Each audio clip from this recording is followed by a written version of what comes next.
for joining us. I'm Joy. And I'm Laura. And this is The Witches of Letters, a supernatural rewatch podcast. Buckle up as we dive into Season 2, Episode 9, Croatoan. What did you think of this episode, Joy? Thank you for asking. I hate it. Why do you hate it? Okay. I just feel like it's not putting the horror in horror, Laura. It's just not. It's like a zombie episode, but with no zombies. It's just like, it's like a threat. It's like a psychological threat episode. And the thing about me is we've discussed this before. Usually I am terrible with medical horror. Usually that really like gives me the ugh. I get no jump scares. Okay. No jump scares from me. I felt like there were lines coming out of Dean's mouth again where I was like, that's not my Dean. Stop it. You're lying. Yeah. You know, and I just didn't feel like I understand that this storyline is designed to build terror for us so that we can, because we're halfway to like the penultimate stuff, okay? There's 20 odd episodes. This is episode 9 and 10 is Croatoan. I understand, I get it, but I feel like season 1 did a much better job of this, and I'm disappointed, I guess, because I was expecting things to keep ratcheting up, and this one to me feels like anticlimactic.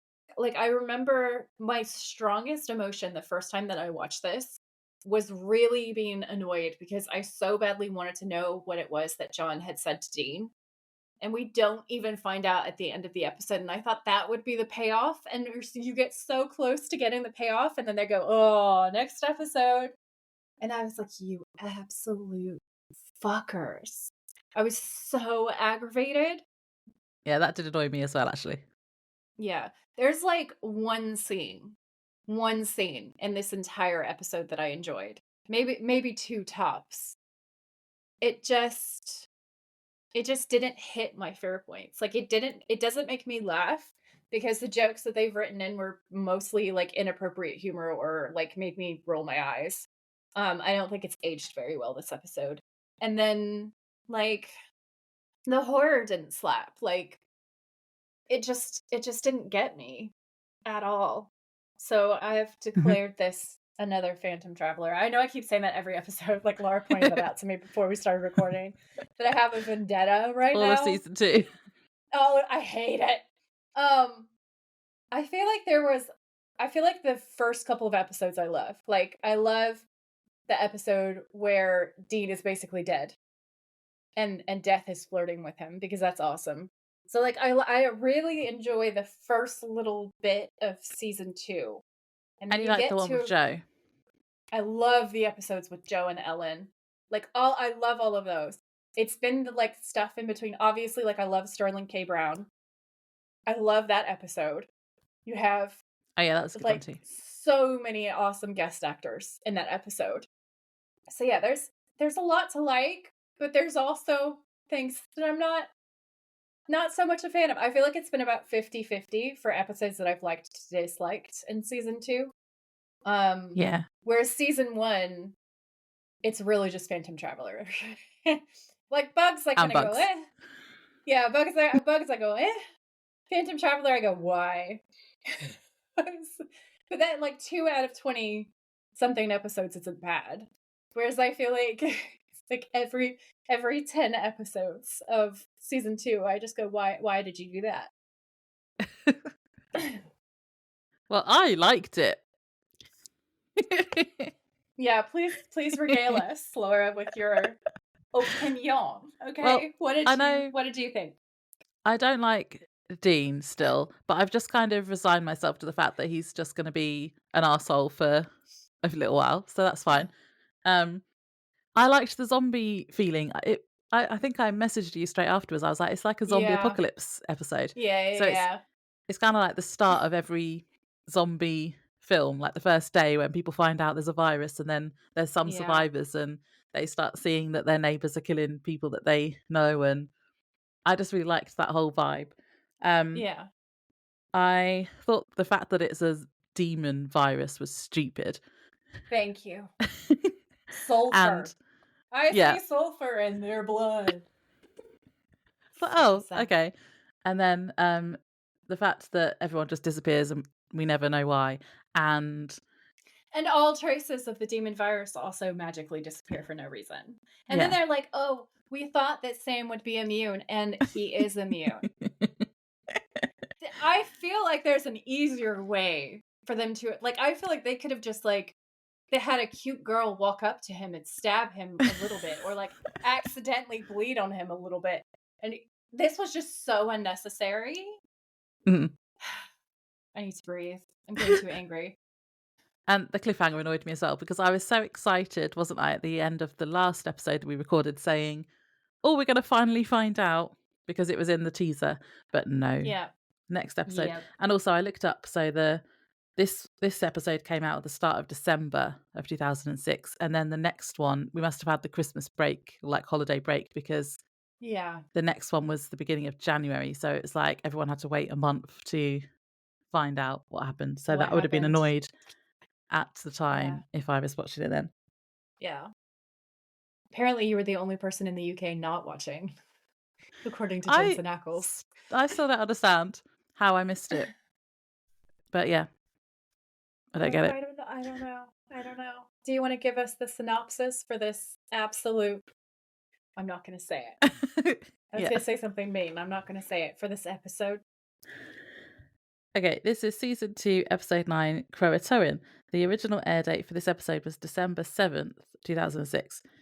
After Sam has another vision, Sam and Dean investigate a town called River Grove, where most of the residents have been infected with a virus that turns them into violent killers. They save a woman from being killed by her husband and son and take her to a medical clinic for help. But she has been infected too, and she soon succumbs to the virus and turns violent. So they lock her up while the doctor does some tests and tries to work out what's happening. She decides the virus is spreading by blood to blood contact and has an incubation time of around 3 hours.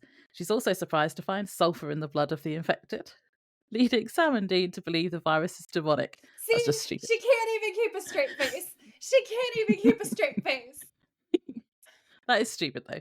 Um, Dean tries to leave town to get help, but the residents have set up roadblocks to stop anyone leaving. He does find an army sergeant who isn't infected, though, so takes him back to the clinic. Soon after, a man called Dwayne, who has been out of town fishing, turns up and they all think he's infected. Dean plans to shoot him, which Sam saw happen in his vision, but he manages to talk him out of it. After a few hours, they realise he wasn't infected. Then a nurse who was there at the clinic turns and attacks Sam, cutting him, infecting him with her blood.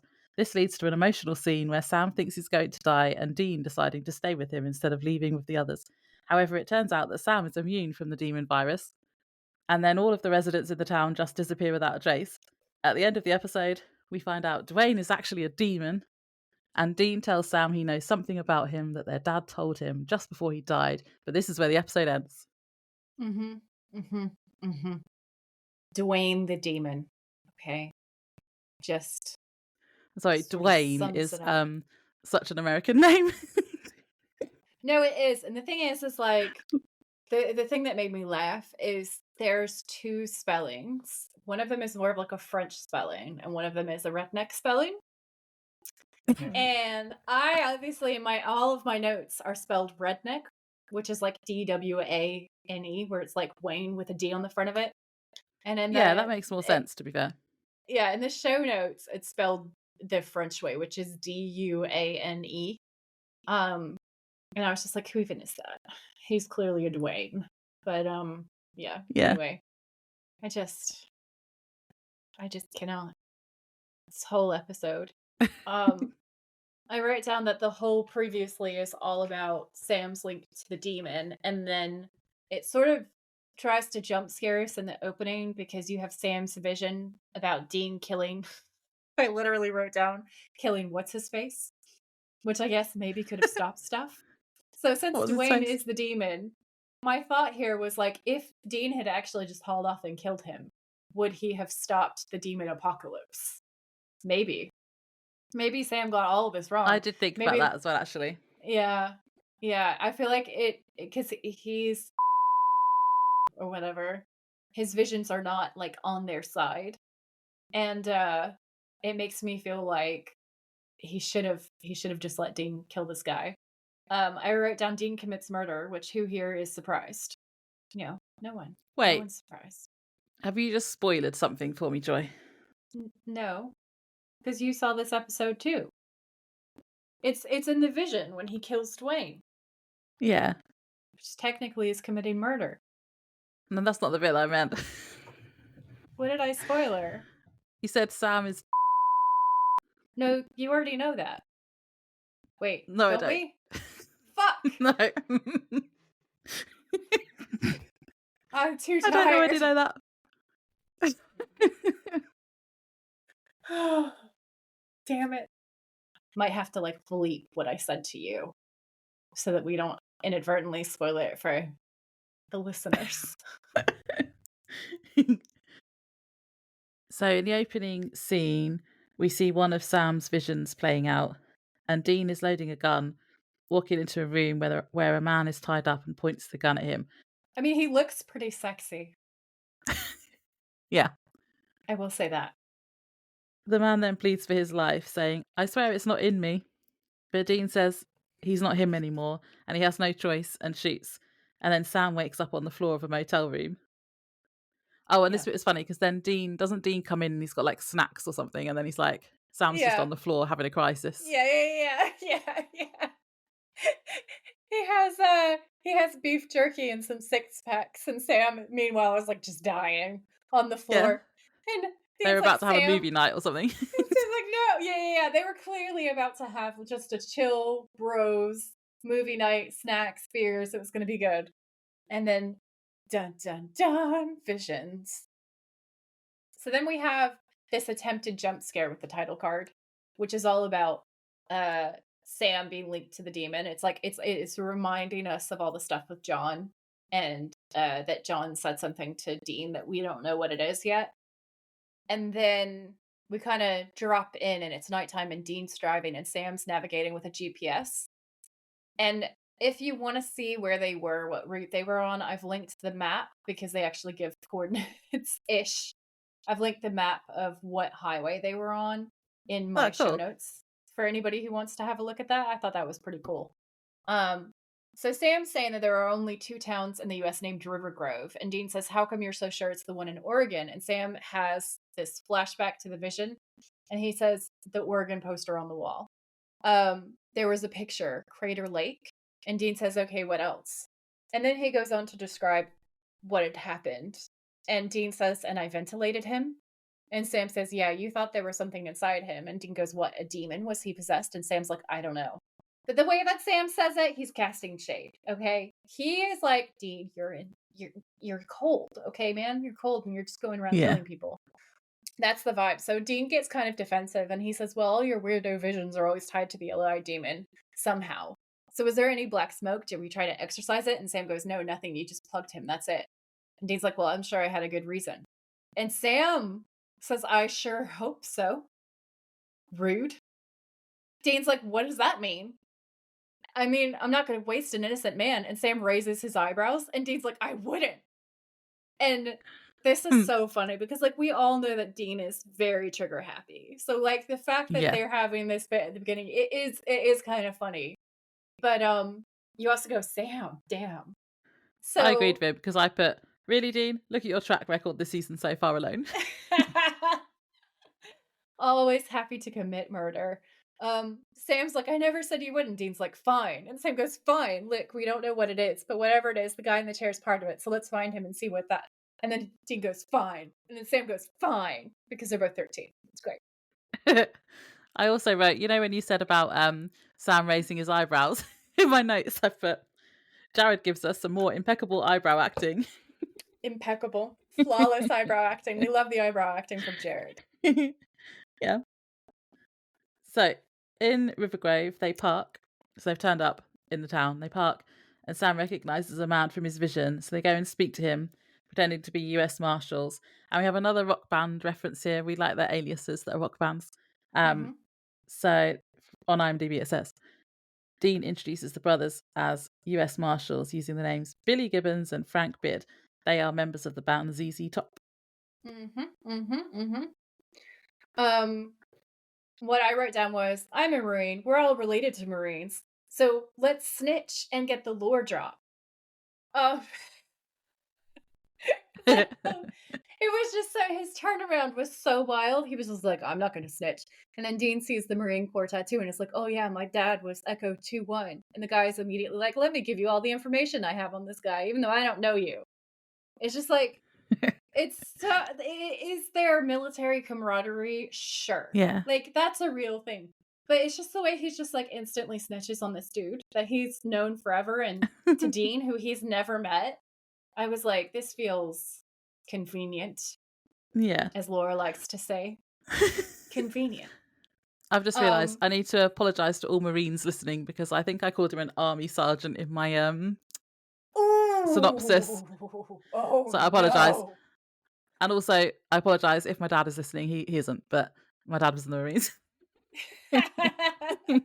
And I should know better.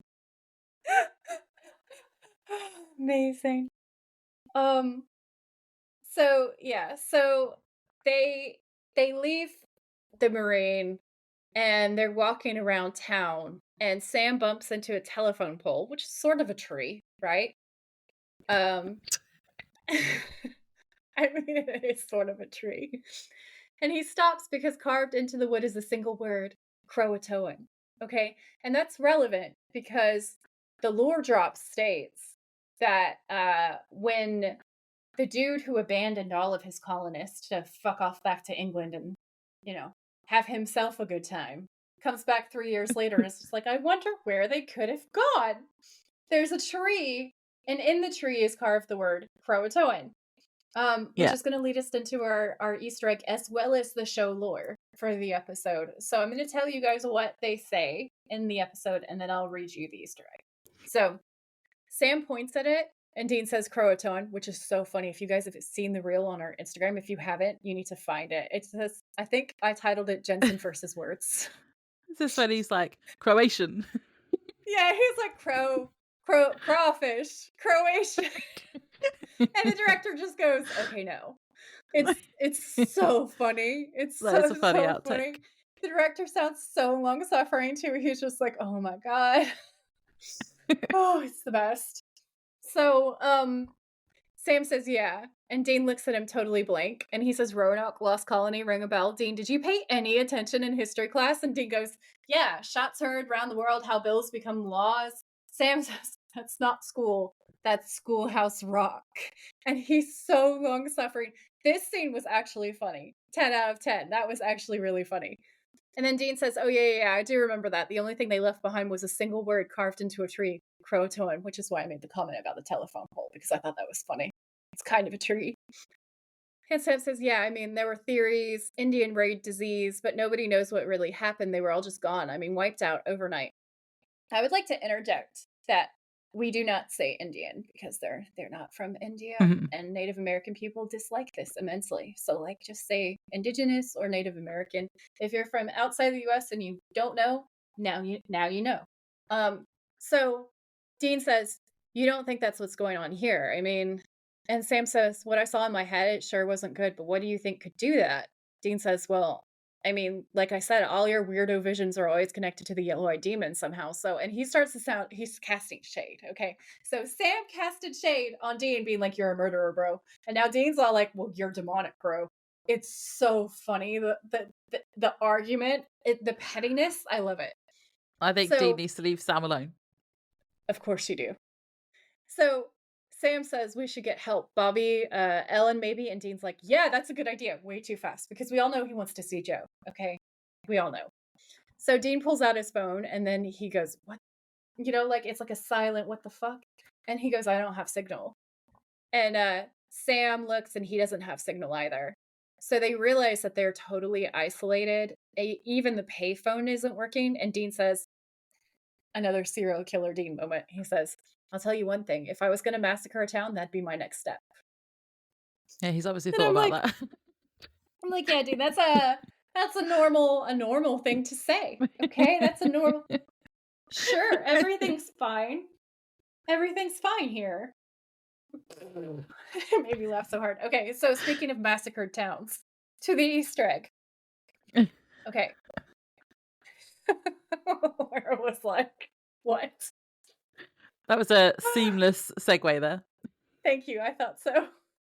Squeaky clean. Okay. So, my research says the Croatoan were a Native American group that lived in the coastal areas of what is now North Carolina. I have a correction for that, though, because they still are there. There are still Croatoan people there. There's an argument going on with the United States government about membership and recognition.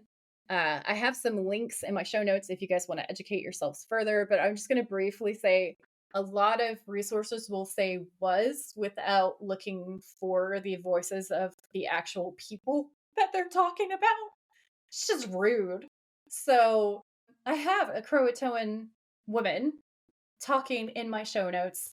Just click the link if you guys want to read about her and what she has to say. So they are also known as I don't know how to say this exactly because it's, according to her, it's like a made up word where they couldn't pronounce the actual real word.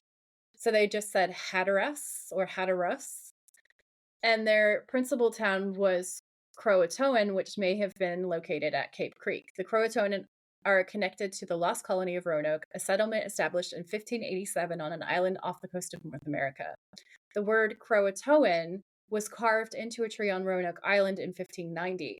The colonists' mayor, John White, was comforted to find the word, believing it indicated that the colonists had moved to Croatoan Island. Archaeological evidence in terms of trying to discover what's actually happened to the colonists suggests that the colonists assimilated into the indigenous population, including colonial era pottery fragments of an early sort of English pottery style, also fragments of ceramics from other parts of Europe.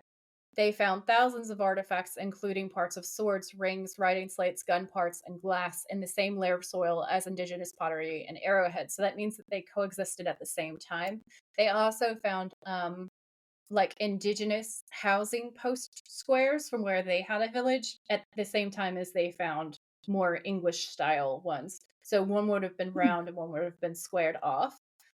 So the word Croatoan may be a combination of two Algonquinian words meaning talk town or council town. So a place to go to speak things out. I don't know how accurate that translation is, but it's a theory that's been kind of bandied around. So when I went looking, like there's a couple of different theories still. This is still a debated topic. I think in more recent times, I feel like more archaeologists are beginning to lean towards that they left and they merged into maybe not just the Croatoan colony, but that the settlers who were left alive at the time split off into different groups, perhaps. Some may have gone off to a fort, some may have died, unfortunately, of the conditions that they were in because they didn't have any supplies. It was the dead of winter. Disease was going around. So unless the Croatoan people were willing to take them in, which after the fuckery they committed, I don't know about that because when they first came, the Croatoan welcomed them, fed them, helped them find shelter, educated them about everything, and then the settlers turned around and betrayed them and attacked them very shortly afterwards, I believe, from what I've read in my notes. So there is still contention over whether the indigenous people would have taken the settlers in, because I guess it depends on like how you look at who was in charge at the time. The other thing that maybe dismisses them being taken in by the Croatoan people is that the account from the woman that I have linked in the article says there's about a year gap between when her group of people had historically taken the settlers in and then when the guy goes to leave. So they're on good terms at first, and then they're not so much on good terms. And when he leaves and abandons the colony, they were not really on the best of terms. So there's arguments as to whether people were taken and lived there as friends or not as friends. I don't know. So I'm not going to speculate about it because we just don't have enough evidence of what actually happened. So I don't think that they vanished into thin air and it's a cryptid mystery or anything like that. I think that there was really poor planning and they were assholes who betrayed the people who had helped them and probably got some Yeah. karmic payback for that. Um, like instant karma almost. Um, they may have been taken in anyway, which, if so, my hat is off to the Croatoan people because that is a beautiful, forgiving, caring heart kind of thing to do. But yeah, nobody really knows. There is quite a lot of archaeological evidence now to suggest that they were assimilated in, and there are various different journals and maps and accounts that, so I lean towards they in some way, shape, or form were assimilated into the tribe. Um, but Hmm. we don't 100% know for sure. You're welcome to go and read the links in the show notes and make up your own mind. I've tried to put in as much as I could find for kind of like all the theories that I could find.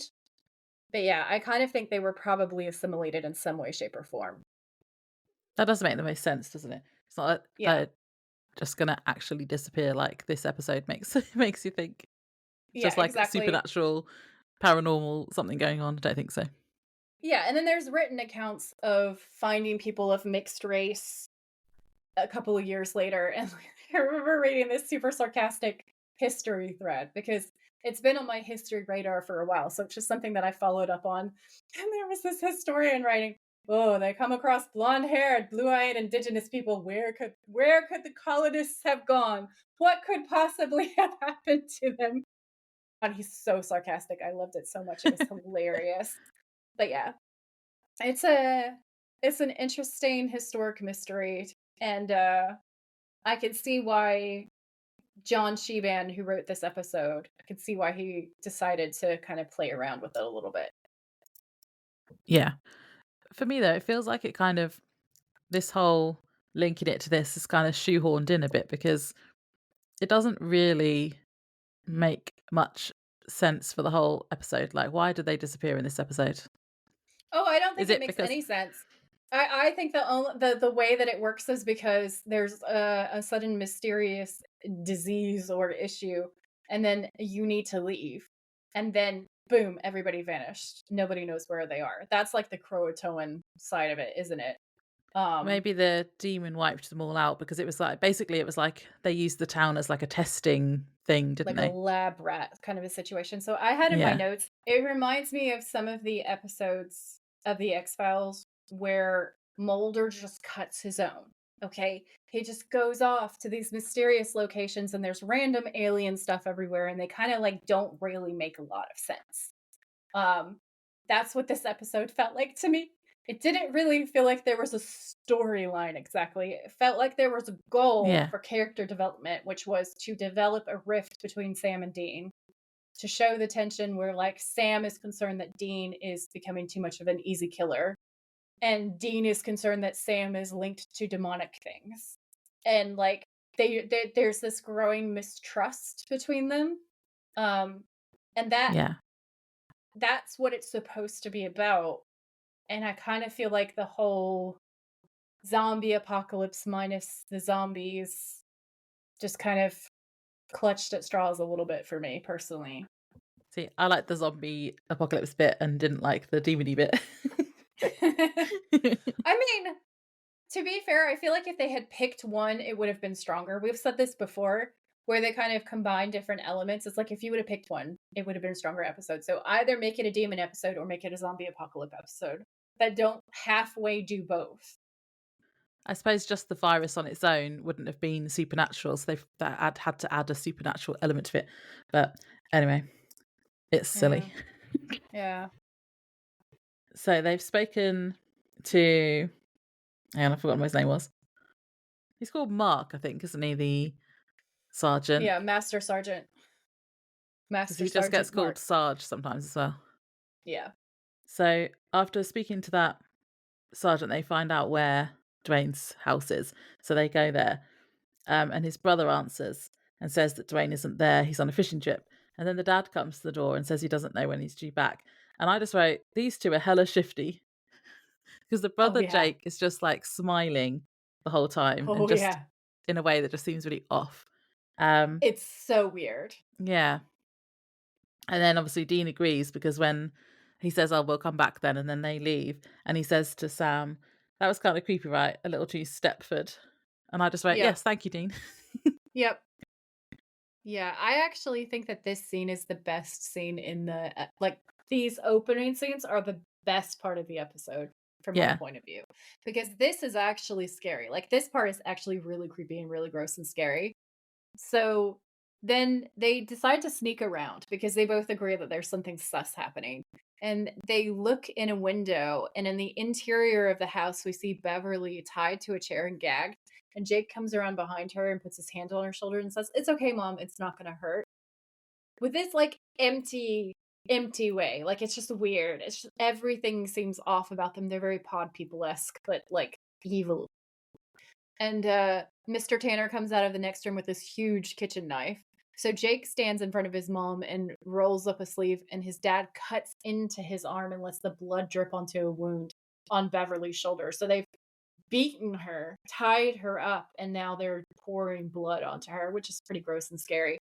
So Sam and Dean arm themselves, and then Dean kicks down the door, which is my thirst trap. Okay?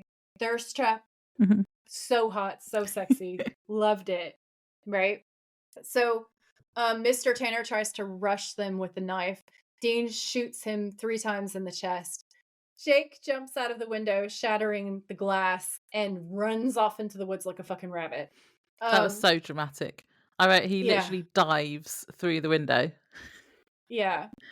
And then Sam tries to aim at him through the window, but he hesitates because he's like looking at him like a kid. And he doesn't want to shoot a child, which Yeah, he's being a understandable. human being. Yeah, Because yeah, Dean, calls him out for that later, and it's like, "No, Dean, that yeah. was the correct way to act." Let's not murder children. So then we cut to the hospital, and Beverly's in the back seat of the Impala, as in the parking lot of the hospital. Sorry for Did clarity. you see did you see the guy when they drove into town, there was a guy that just, like, was checking out the car. He was just staring at he did, like, a double take at the car. Yeah, I thought that was funny. baby, epic all the time. Yeah, so they pull up in front of the clinic, and Sam helps Beverly out and kind of is leading her to the door. And he looks very heroic and caring.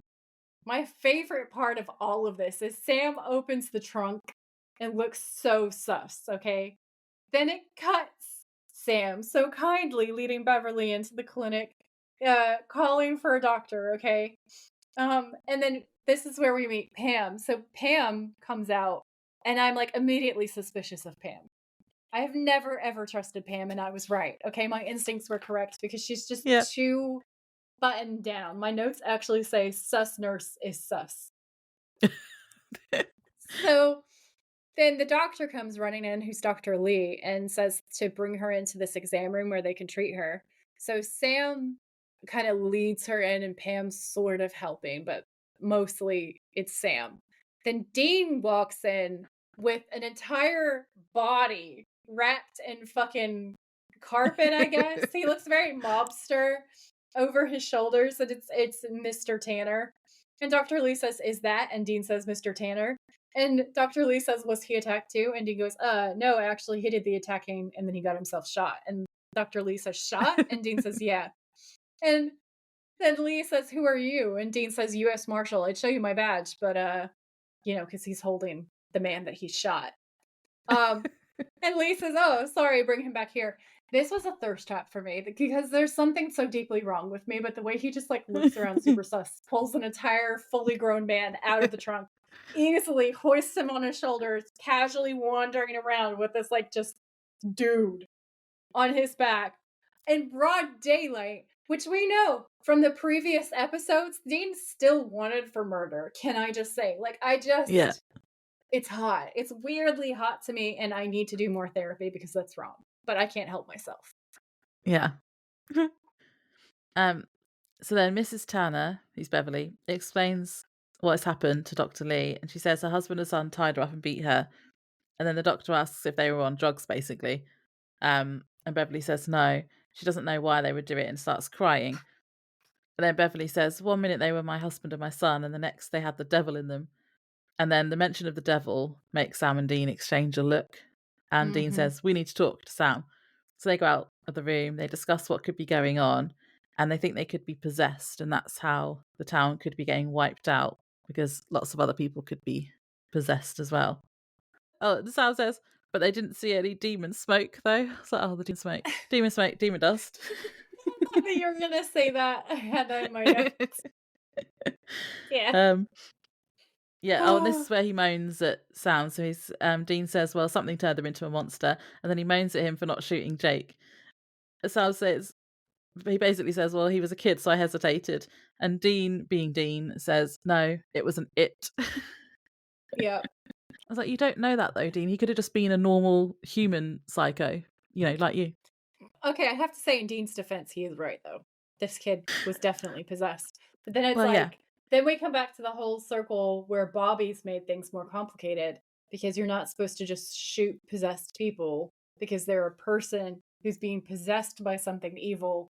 And you see that again in the previous episode with the Crossroad demon, because that demon leaves and then there's just this super confused hot chick on the floor going, what's going on? And like Meg. Yeah. Oh, so is that Like what? Meg. So it's not a virus; it's that they're being possessed. They're being, well, it's a little of column A and a little of column B in this episode. Okay. But So yeah, if you put a possessed person's blood under the microscope, would it have sulphur in it in this show? apparently, apparently, I'm so offended by that. It's just so stupid. Yeah, so we have all these possessions, and then you have the demons mixing their blood with normal people, and then those people are becoming Ew. possessed. So it's just like, I want to like it because it's a creepy concept that should be really scary. It's just the execution was lacking for me. It didn't feel as scary as, say, a zombie episode because zombies are terrifying. Oh, also, what's really funny is in the next scene where Dean's talking to Dr. Lee, and Dr. Lee says, yeah, well, you just killed my next door neighbor. And Dean says, we didn't have a choice. Dean gives no fucks. This No. entire time, no fucks are given. And Sam tells her that the phones are down, and she says, I know. Tell me you have a police radio in the car. And Sam says, yeah, we do, but it crapped out just like everything else. So Dr. Lee says, I don't understand what's happening. And Dean says, how far is it to the next town? And she says, it's about 40 miles down to Sidewinder. Did you get Stephen King that? reference. Yeah. Tell the The people Shining. why. Yeah. Yeah, it is. Yeah, it is. We had to have at least there's a Stephen King moment in this episode, okay?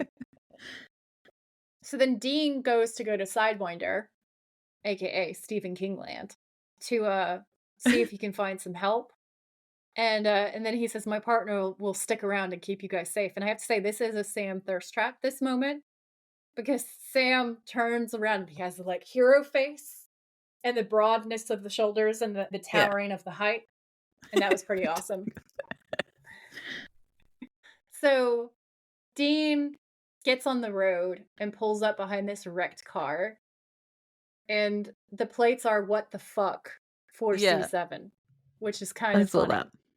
It says on IMDb, it says about the props department often use the number plates of cars to add to the story. So I wonder if there's more. I'm going to keep looking at them now. I know we had in Providence, we had the Kripke number plate that says Kripke. Yeah. Just before this bit though, did you know? I noticed that there was more people standing staring at Baby as she drove past. So I was like, oh, maybe it's part of the virus thing. Like they're infected people and they're like watching him because he's not, rather than they're just checking out the car. That's a good point. I think they're trying to build the menace because I did notice that. So I thought they were the all first kind guy of part though of definitely trap. looked. Oh, He was like, "Hey, that's a nice car." Yeah. Yeah. No, I agree. These ones were just like emotionless, just staring. Yeah, they're totally demonic. So we cut back to the clinic and Sam is staring at the body of Mr. Tanner and he is anxious. He's pacing. And Dr. Lee is looking at something under a microscope and she goes, huh? And Sam says, what? I don't know if I can deliver these lines with a serious tone at all. She says, his lymphocyte percentage is pretty high. His body was fighting off a viral infection. Real science, okay? That's fine. That checks out. That's okay. And Sam says, really? What kind of virus? And Dr. Lee says, I can't say for sure. That's fine. That's fine. Sam says, "Do you think an infection could have made him act like that?" And Dr. Lee says, "None that I've ever heard of. I mean, some could cause dementia, but not that kind of violence. And besides, I've never heard of one that did this to blood." It's okay. It's okay. And Sam says, "Did what?" And Dr. Lee says, "There's this weird residue. If I didn't know any better, I'd say it was sulphur." And then Sam goes, "Sulphur," and the music goes, dun, dun, dun, or whatever, like be creeped out. And I was rolling my eyes so hard they would have fallen out of my fucking skull. I swear to you. Like, this is the biggest. I know Phantom Traveler, there were some eye rolls, but I feel like I rolled my eyes harder than I did for Phantom Traveler. It just, even now, my eyes hurt thinking about how hard I rolled my eyes at this fucking scene. Sulphur in the blood. Yeah, because that's the thing. Sulphur. I just wrote, Jesus. dun dun dun, demons.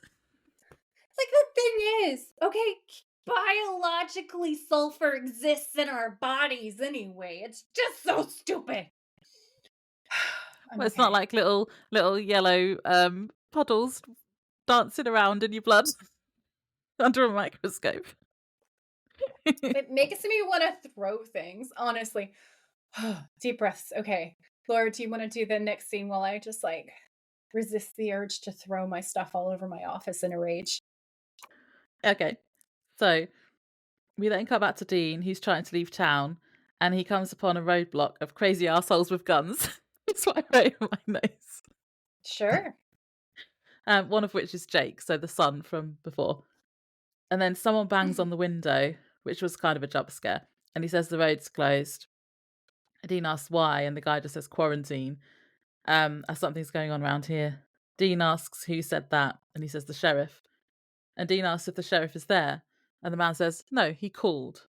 And my bullshit detector went off because we know the phone lines aren't working. Then this guy starts looking creepy and asks Dean to get out of the car so they can talk a little. And I just wrote, no thanks, mate.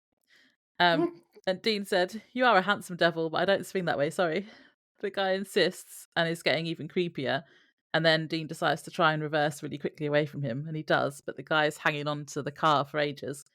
Stunts! And then everyone starts shooting at him. That was the only good part of that scene. He's like the stunt guy hanging on to the side of the car while he drives away. Stunts! Yeah, so basically they've blocked any exit so no one can get out. Yeah. And then we go back to the clinic during the day, and it's like an episode of fucking Days of Our Lives. So Sam's standing around staring at Beverly. And Beverly's like, I don't understand. Are you saying my husband and Jake had a disease? And Dr. Lee is like, that's what we're trying to find out now. During the attack, do you remember, did you have any direct contact with their blood? I can't take it seriously. And Beverly, oh my God, you don't think I've got the virus, do you? And Dr. Lee says, Beverly, I don't know what to think, but with your permission, we'll take a blood sample. I like how you've just gone Southern and they're in Oregon. Southern accents are just better for drama. What can I say? So I don't know. Days of Our Lives plays out. She takes a thing out of the thing, does the blood test thing. I wrote down, Sam, where the fuck are your powers? Because, you know, he's supposed to have some powers. And Beverly... Only when it's relevant to the plot, Joy. Come on. I can't. So Beverly suddenly grabs Dr. Lee and just goes wild, right? She's screaming, she's lashing out. Sam is like, what the fuck? So he goes to try to separate them, and she goes absolutely mental. Like, she just loses her shit and goes to savagely attack Sam, who picks up an oxygen tank and smashes her with it. And I was like, no, she's dead. She's dead. Like, it's like a head neck blow. And it's all 6'7" or however tall he is, swinging with all of his body weight down against this tiny woman. I was like, fun fact, she's deceased. Yeah. I don't know if the demon in her was supposed to, like, because, you know, Meg fell off a whole building. I don't know if that's what that was supposed to be, but I was just like, I can't. They must have, she must have super strength because she literally throws him. Yeah. across the room as well, and he's a very large man. Yeah, he is a very large man. Like, that part was kinda hot, actually. I'll give that to Yeah. Sam. Um, then in the next scene, we have the stupidest standoff that has ever been a stupid standoff I in thought the it was history of funny. stupid standoffs. I liked it. I feel like okay, let me read you what I wrote down, and then you should actually do the scene, because mine is just a full piss take. I wrote down, "This standoff is so stupid," underlined violently. Mr. Rogers' joke. Eh. Demon, blood virus, biblical plague, blah, blah, blah. If you would like to. I thought the actual scene was funny. I think I'm not going to be able to read this out. I think we should take a line each, Joy, because it's so quick back and forth. Okay. You be Dean and I'll be Mark. So That tracks. Dean's driving, and then Mark is suddenly in the middle of the road pointing a gun at him, and he tells Dean to get out of the car. He does, but then he pulls his own gun, and I wrote, they have a funny, full volume shouting conversation at each other. So ridiculous. And we're gonna reenact this for you right now. Mm-hmm. All right, put it down. Lower it now. Put it down! Are you one of them? No, are you? No. You could be lying. So could you. All right, all right. We could do this all day, all right? Let's just, let's take it easy before we kill each other. So then Mark's explaining to Dean what's happened on his end, and he says his neighbour, I think he says something about his neighbour killing another neighbour, and he says, my neighbour, Mr. Rogers. And Dean asks if he says, you've got a neighbour called Mr. Rogers. Which I thought was funny. And Mark deadpan goes, not anymore, because Mark clearly killed Mr. Rogers. Yeah, that was a bit dark. I was like, you better stay the fuck away from Mr. Rogers. I will come for a motherfucker. That's my TV dad. Nobody touches him. And then Dean's asking if he wants to go back with him to the clinic, and Mark says, no, I'm getting out. And Dean tells him about the roadblock and how there is no way out, and he doesn't believe him. So Dean's like, fine, stay here then, and gets to the car. And then Mark kind of is like hesitating, and then he's like, okay, I better go with him. So he follows. Bro, no, because it's so stupid, because Dean has this handgun pulled on Mark, and then Mark puts his fucking rifle or whatever away, and then pulls out a handgun, whips it out, and it's pointing, they're pointing handguns at each other. Well, he awkwardly as fuck gets into this car. Yeah. It was so stupid. I bet they have guns on each other the whole time. They're like not blinking. They're you can't see what I'm doing. I'm opening my eyes wide with my fingers to show you how crazy it is. They're making crazy eyes at each other the entire time. We'll just point, and then it's just so awkward. It's so dumb. I thought it was funny. I need everyone, drop what you are doing and go and find that scene in this episode, okay? It's probably like halfway through the episode. And just because either you're going to think it's so stupid like I do, which is going to be entertaining, or you're going to think it's funny, which is also going to be entertaining like Laura. So either way, it's entertaining. I need everyone, drop what you are doing immediately, go look at that scene and then come back, okay? Okay. Well, I wrote, they both have their guns on each other the whole time, as they both have trust issues. And Dean says, well, this ought to be a relaxing drive. I thought it was funny. Actually, what I'm going to need you to do is I'm gonna need us to make like a poll out of this situation. And on one side, it's gonna be my side. It's gonna say stupid. On the other side, it's gonna be Laura's side, and they're gonna say funny. And I need people to vote because I want to know where everybody stands. Okay, I need to know. So then, back at the clinic, Dr. Lee is looking through the microscope again, and Pam is in crisis. She's worrying about all that happens. That's all they do as characters. They're very one-dimensional characters. Pam's worried about if they're all infected and says she needs to leave to find her boyfriend and see if he's okay. And she leaves the room, and Sam follows her. And he's trying to be nice, saying he understands that she's upset, but it's safer if she stays there with them as help is coming. And then we hear Dean pull up, and we hear him going, Sammy, open up. Sammy. Adorable. I love it when he calls him Sammy. Yeah. So he tells Sam about the roadblock and how everyone else has gone crazy except for Sarge. That's when he calls him Sarge. Sam tells Dean how the doctor thinks it's a virus and he thinks she's right.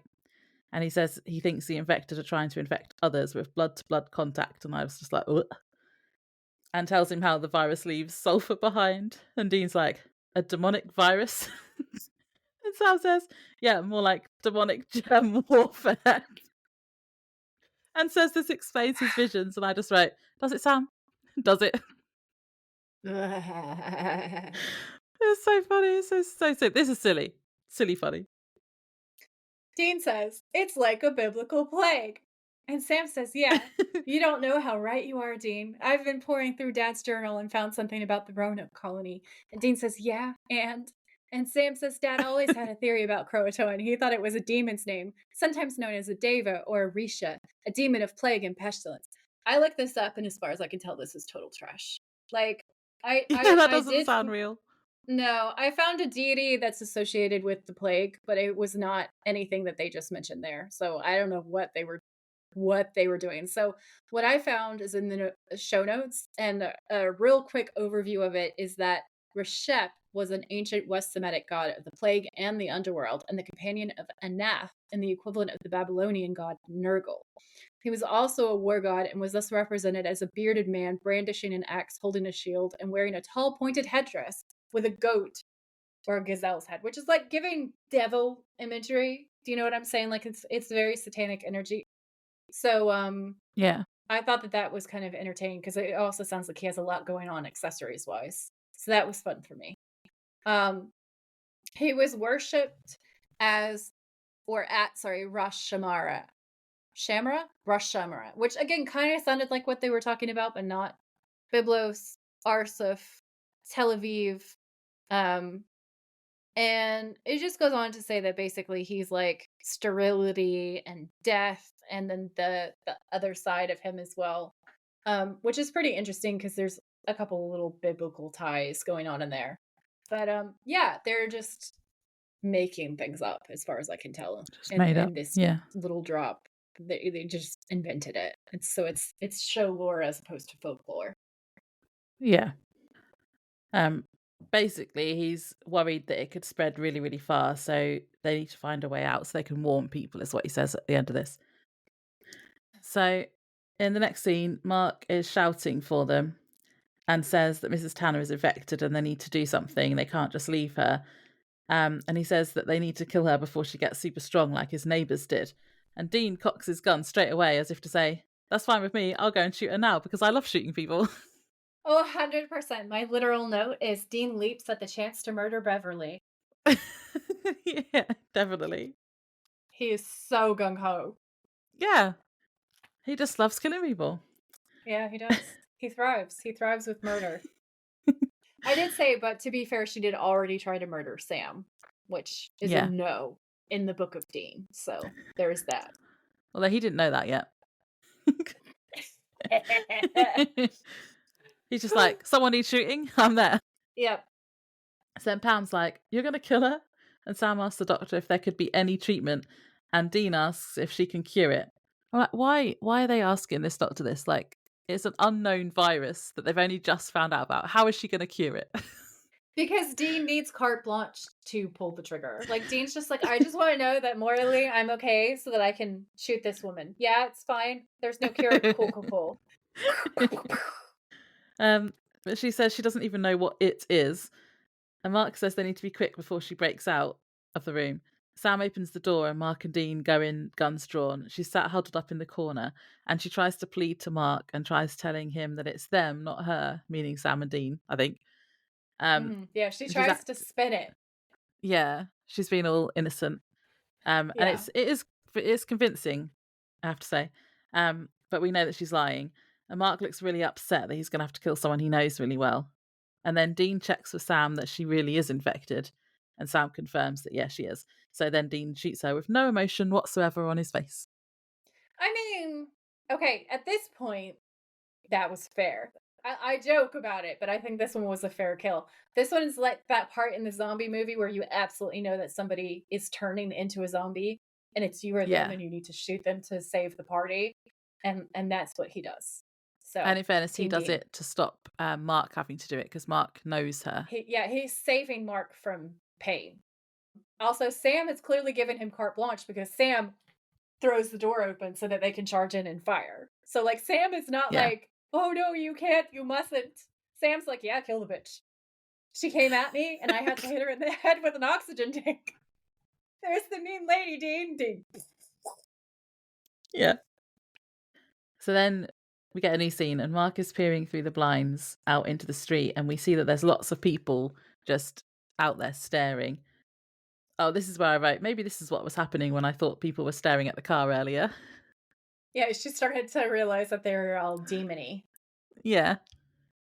Sam and Dean are getting their weapons ready, guns and knives.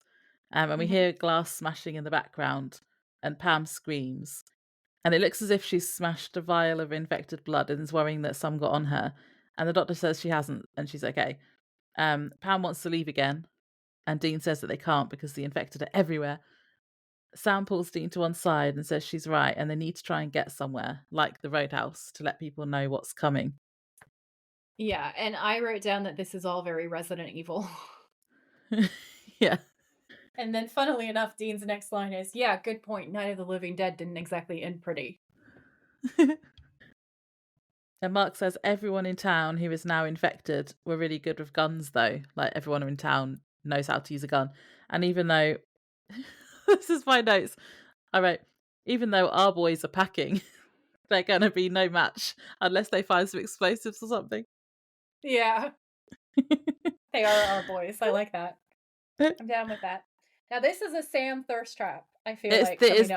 This is the thirst trap, yes. Oh, okay. Okay, the thirst trap. Because Sam glances up at this shelf of medical supplies and gets an idea, but it's like it's sexy. You see Yeah. the wheels are turning, and he makes a face. I can't quite describe it. I feel like you need to look at the scene, but it's a hot Sam face.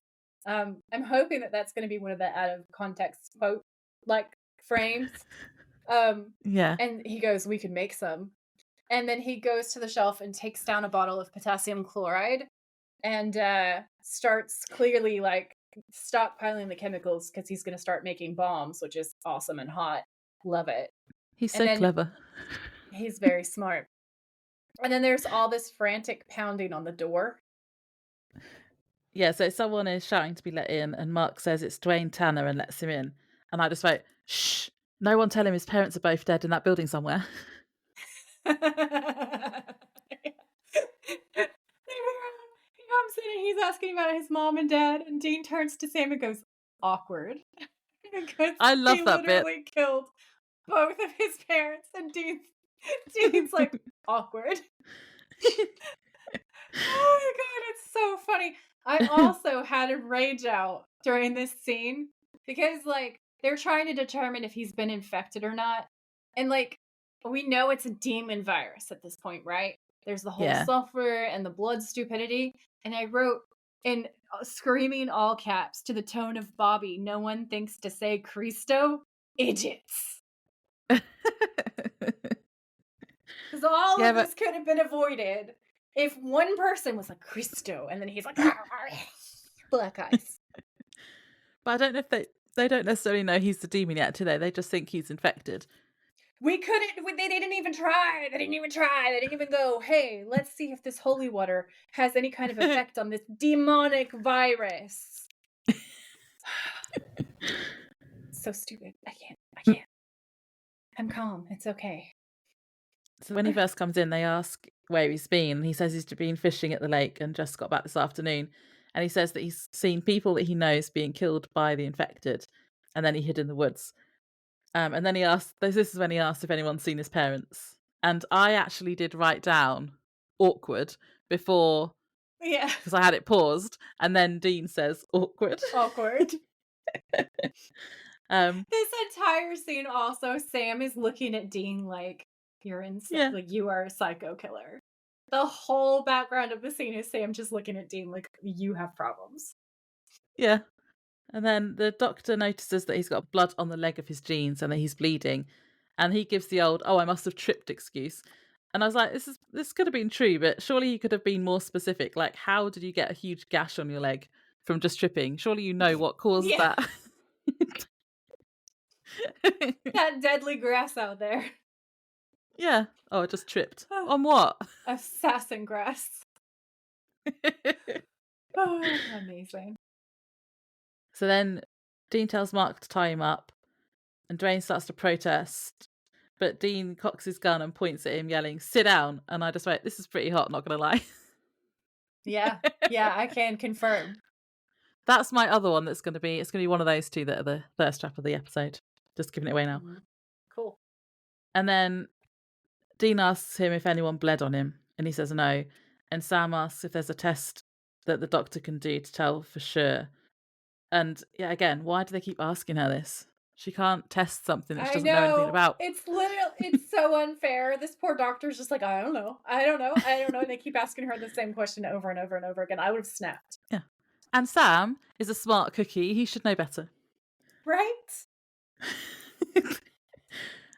So Dr. Lee says she was testing Beverly's blood and it took 3 hours for the virus to incubate and there was no sulphur in the blood until then. So there's no way of knowing right now, not until after he turns. And then they all look worried. And Sam says he needs to talk to Dean and they leave while Mark ties Dwayne up.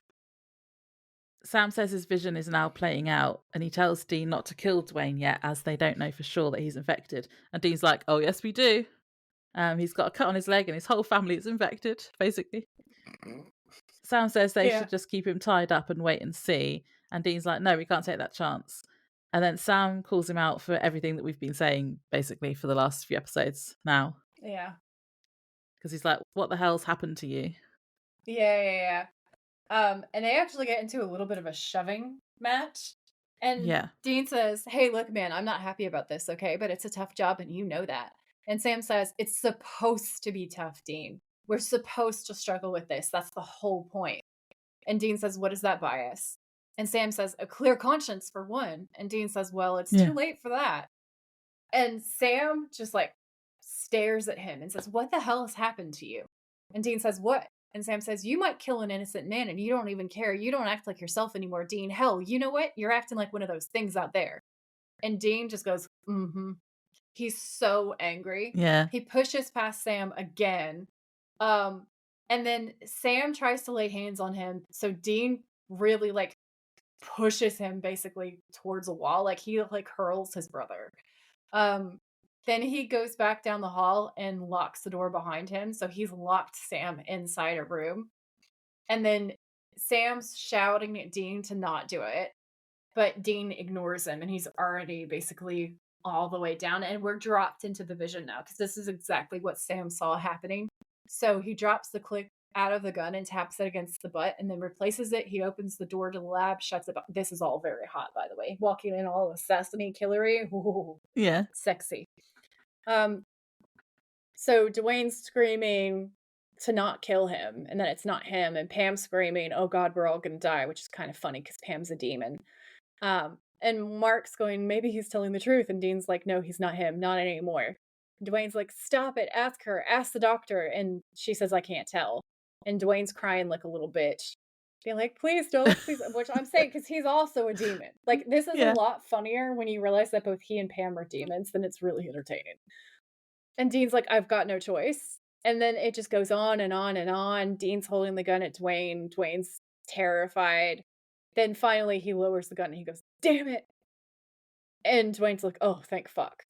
And Dean and Sam are then preparing explosives in this next scene. So like we just cut to that. He must have let him out and decided, let's go make bombs. So As you do. as you do, as you do. And Sam says, I'm gonna ask you why. And Dean says, "Yeah, I know." And Sam says, "So why? Why didn't you do it?"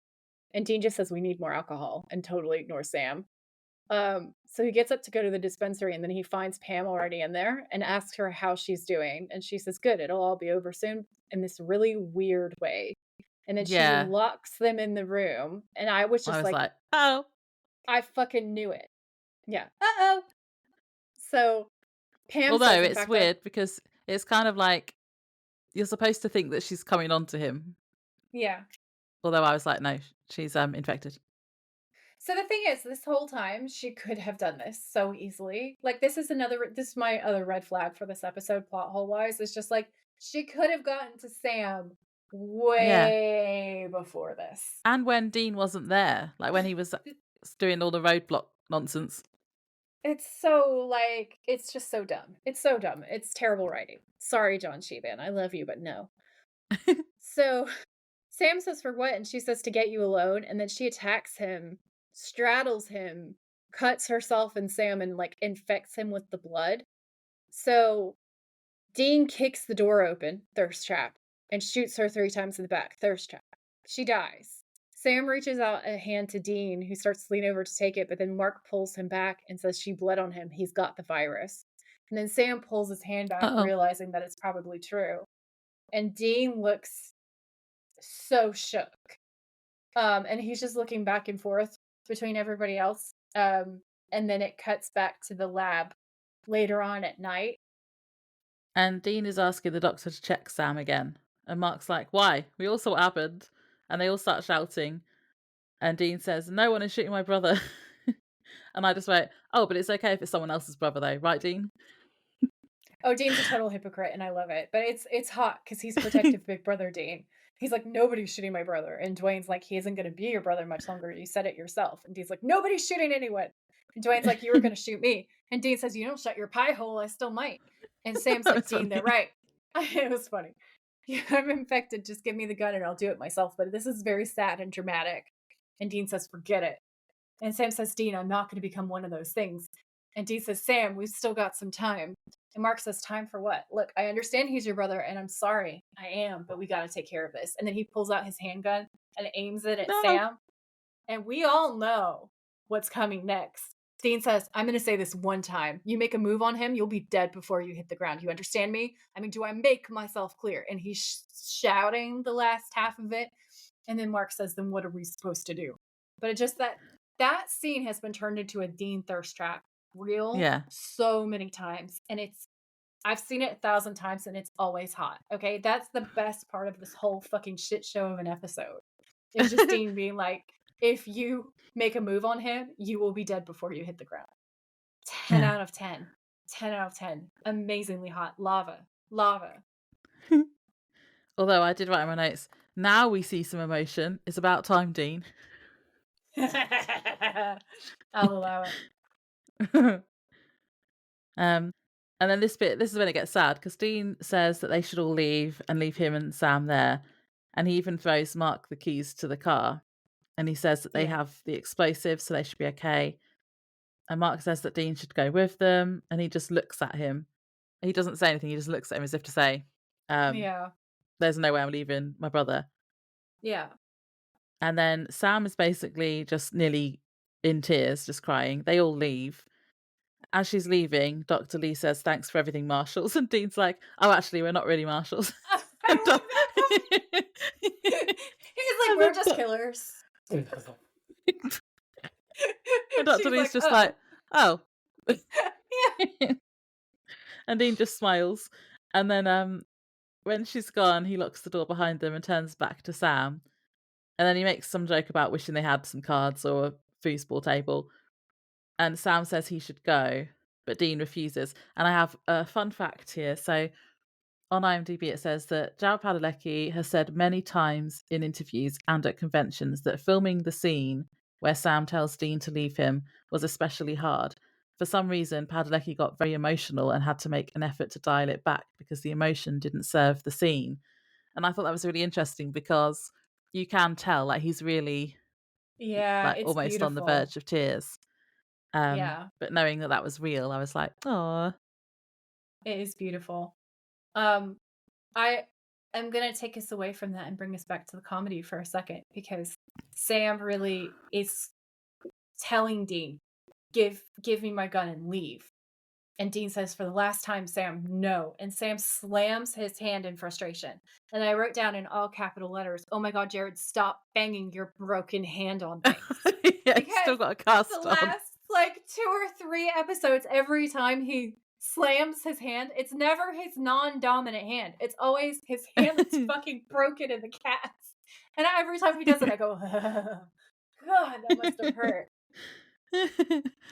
The other funny bit is that when Sam's basically crying, Dean does his duck face again.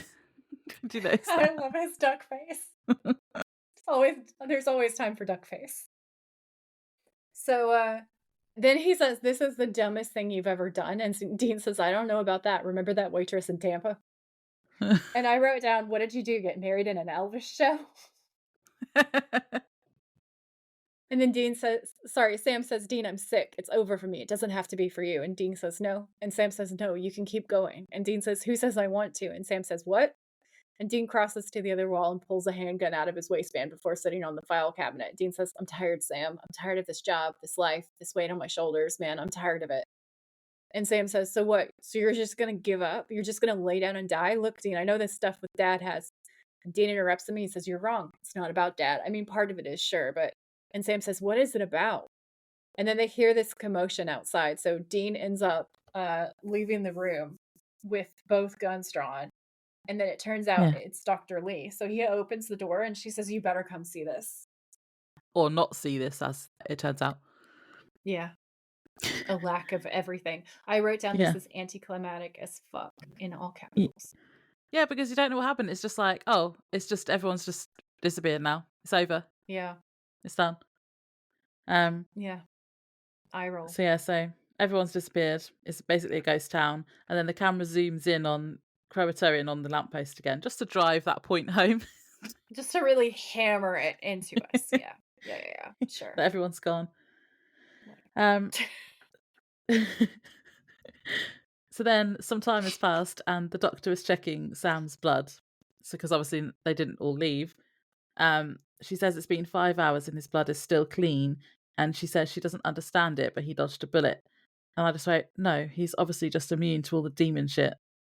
Because he was immune to Andy as well, wasn't he? Andy with the mind mm-hmm. control. It didn't work on him either. Mm-hmm. That was in Simon Said. Yep. I wrote down that Sam is demonic soda.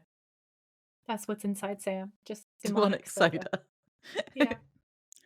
um, Sam's like, but I was exposed. How am I not infected? And I was like, you're immune, Sam.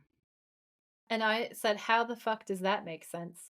Because it's not just his blood that's okay. She goes back and she checks all the other vials, and they're apparently normal now too. And I was like, "What? What? Yeah. Why?" So It's like the stupid. whole virus has just disappeared as well as the people. Yep. Yep. Yep. Yep. So then it's the next day, and Mark and Dwayne are loading up this truck. And Dr. Lee stands in the doorway of the clinic. And Dwayne says that him and Sarge are getting the hell out of there and that she should come. And she says, "I better get over to Sidewinder, get the authorities up there if they'll believe me. Take care." And I was like, "Good luck with that." Okay. Because the Overlook Hotel is going to be keeping people really busy. Um, so they wave. And then Sam and Dean are leaning on the Impala. And Dean's asking Dr. Lee about Sam, and she says he's going to be fine, no signs of infection. And then she goes back inside, and Sam says, "Hey, man, don't look at me. I got no clue." And Dean's saying, "I swear, I'm going to lose sleep over this one. I mean, why here? Why now? And where the hell did everybody go? It's like they just friggin' melted." And Sam says, "Why was I immune?" And Dean says, "Yeah, you know what? That's a good question. I'm already starting to feel like this is the one that got away." And I wrote down that, like, I feel like they're just hanging the lantern. They're just Yeah. because all these things are they're like, let's put every plot hole that we've just left unfilled just here in one Yeah, space. we can't be bothered to explain it, so we'll just say that it's never gonna get explained. We'll just be like, "Ooh, mysterious." Yeah. So then Mark and Dwayne are on the road at night. And Dwayne says that he needs Mark to pull over because he's got to make a phone call. And Mark says there's no phone out here and he's got it I was like, covered. "Uh-oh." Uh-oh. And then he pulls out Meg's knife. And I was like, "Oh boy, Meg slays Marine. Plots with Yed, which is short for yellow-eyed demon." And then I thought that was hilarious. So I was like, "Yed." So basically, he does the same thing that Meg always does. And it's really clear that he's a demon. And then I Yeah. wrote, "Why does this blood look so shit?" Because the blood on his hands is real effects blood, and the blood in the bowl is CGI blood that is like 16 shades lighter and doesn't even look like blood. It's very upsetting. And I was like, "This is Demon Death's blood. It's Demon Death's blood." Um, and Demon then dust. Yeah. And then at the end, after it's already become perfectly clear to us that he's a demon, they do the demon eye flash to like black, and I just wrote whatever. It's not even a surprise. And then I wrote jump scares. You're doing it wrong. Yeah, because the jump scare was kind of when they should have made his eyes go black before he slashes his throat, because he's Uh slashing his huh. throat was the jump scare, sort of. Giveaway that he's a fucking demon. Like if you hadn't already figured it out, then it's just thrown in your face, isn't it? It's Yeah. okay. And then he's calling his Blood Bowl daddy again. Like, Meg, did you said that Blood before? Bowl That was really Daddy. funny. Yep. Um, Boy Meg. Yeah. the conversation that he has, so it's obviously one way. He's Uh saying, huh. "It's over. You'll be pleased. I don't think any more tests are necessary." And then there's a pause. The Winchester boy, definitely immune as expected. And then another pause. Yes, of course. Nothing left behind.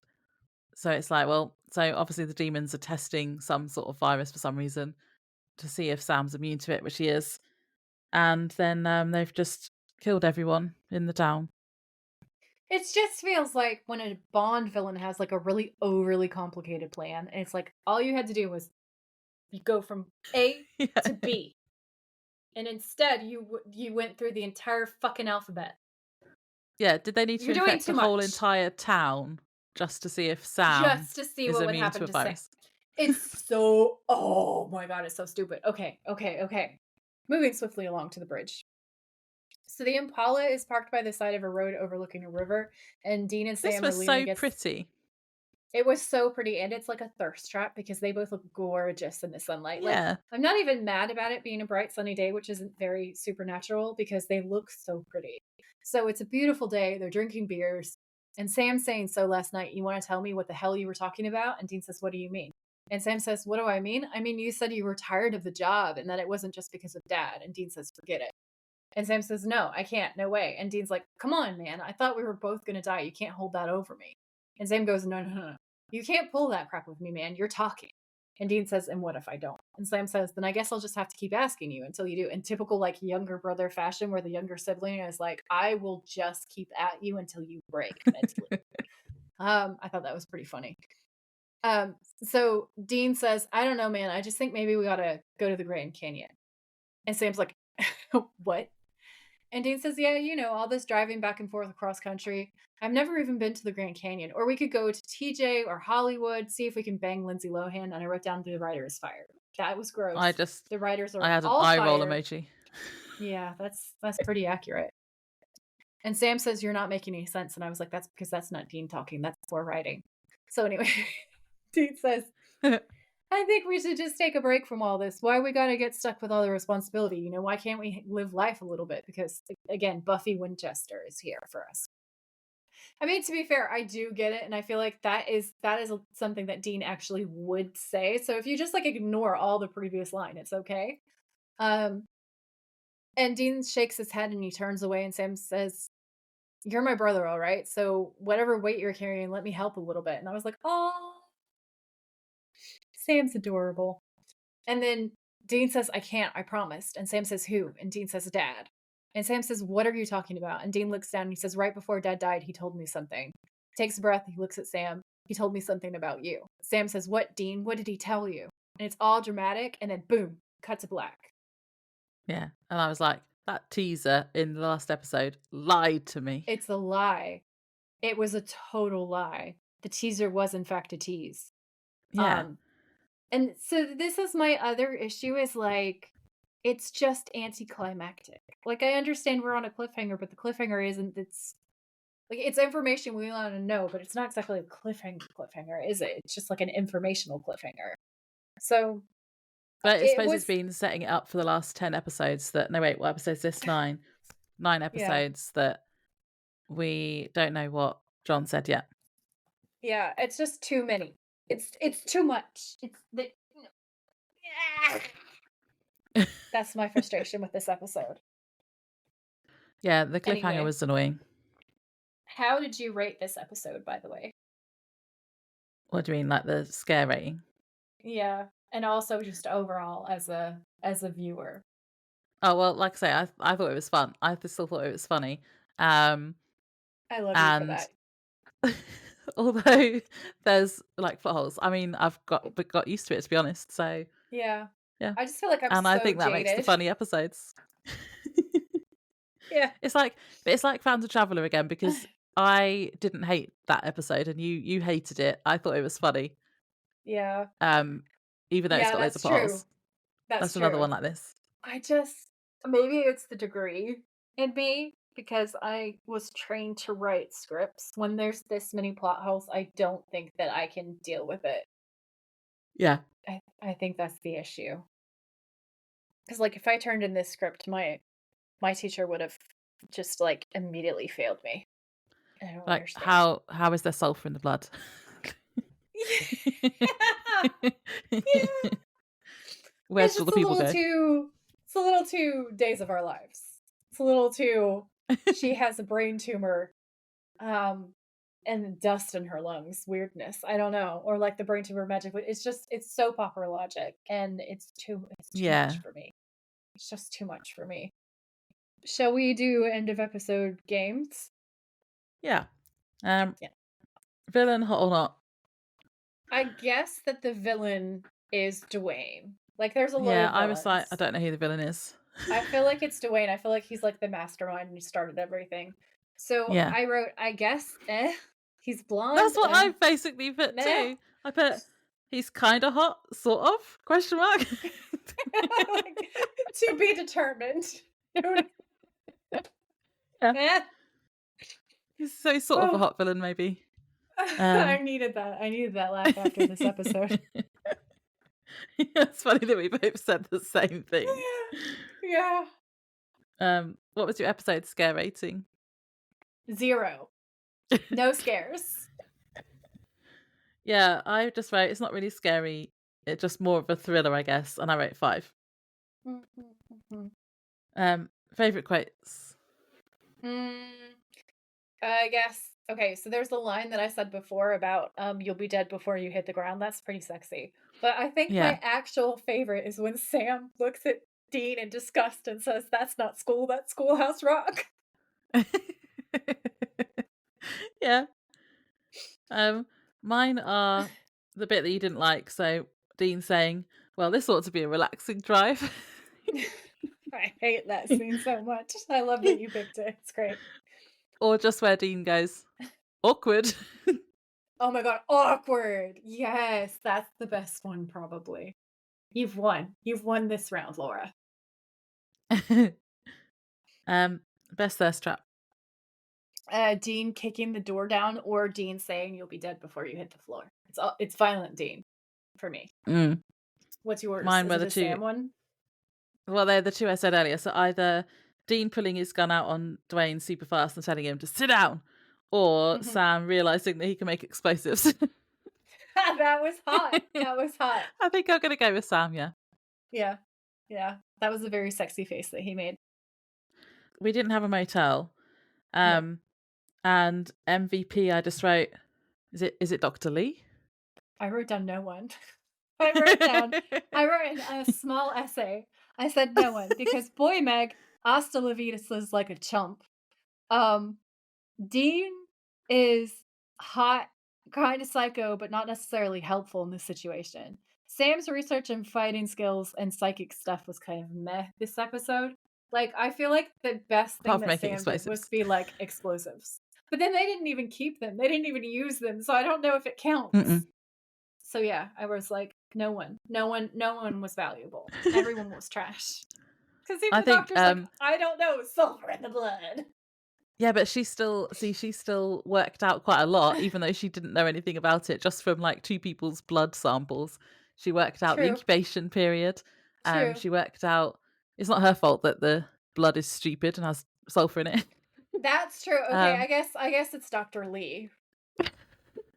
yeah, I think if there's gonna be an MVP, she's the only one that it can be, really. Yeah. Plus, she now has to survive the fucking Shining because she's going to Oh, yeah, Sidewinder. So yeah, there we and no go. one's gonna believe her either. No, of course not. So shall we say adieu? Yeah, so is this next episode gonna be like following on from this then? Yep. Two-parter. So they're still in the same town and stuff. I don't really remember. I do remember that it's a two-parter, but I don't remember Ah. if where they were before in Oregon, or if they try to get to the roadhouse or something to that effect. So is it still to do with like the virus and the demons? It's definitely still demon plot. Okay. Yeah, I haven't looked ahead at all for this one, so I don't know. At least I don't have to wait a month like everyone did back in the day. I mean, at least also next episode off the jump you find out what John said. So Although that's you've something already to look spoiled forward it. to. I think. No, I didn't. Okay. Halo. Halo over my innocent, non-spoilering angel. Okay, well, does that work? Should we leave it there? Yep. Okay, bye. Thanks for tuning in. If you like this episode, please rate, review, and subscribe. We would be very grateful. And if you know someone who would enjoy it, please share. You can find us on Instagram at the Witches of Letters podcast, or you can email us at thewitchesofletters@gmail.com. Until next time, stay safe out there, have each other's backs, and always keep fighting.